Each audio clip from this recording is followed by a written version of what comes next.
रोड़ीअ वेझो भाउ भेण समेत टे मासूम ॿार सिंधु दरिया में विझंदे ॿुॾी विया। ॿिनि नींगरनि जा लाश हथ कया विया आहिनि, जॾहिं त नींगरी पाणीअ जे लहरुनि में लुढ़ी वई। वार मुबारक दरगाह वेझो सिंधु दरिया में विझण दौरान 8 वरियनि जो आफ़ताब अली वल्द जिनसार अली सोलंगी ऐं 5 वरियनि जो अली हैदर वल्द मोहम्मद आज़म सोलंगी। 8 वरियनि जी आयता धीउ मोहम्मद आज़म सोलंगी पाणीअ में ॿुॾी वई। इतलाती वारसन ऐं इलाइक़े वासियुनि पंहिंजे मदद पाण तहत ॻोल्हा 8 वरियनि जा आफ़ताब अली सोलंगी ऐं 5 वरियनि जे अली हैदर वल्द मोहम्मद आज़म सोलंगीअ जा लाश दरिया मां हथ कया, जॾहिं त नींगरी आयता सोलंगी लापता आहे। मासूम ॿारनि जा लाश घर पहुचण ते घर में कोहराम मची वियो। वारसनि खे बेहोशी जा दौरा पइजी रहिया हुआ।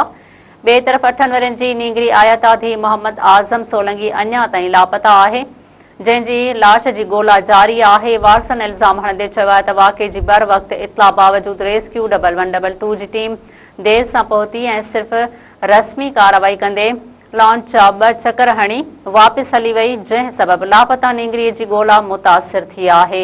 मुतासिर ख़ानदान सैयद कुमैल हैदर शाह कमिश्नर सखर ऐं डिप्टी कमिश्नर सखर खे अपील कई आहे त संदनि मासूम नींगरीअ जी ॻोल्हा में असराइता क़दम खणी परेशानी ख़त्म कई वञे।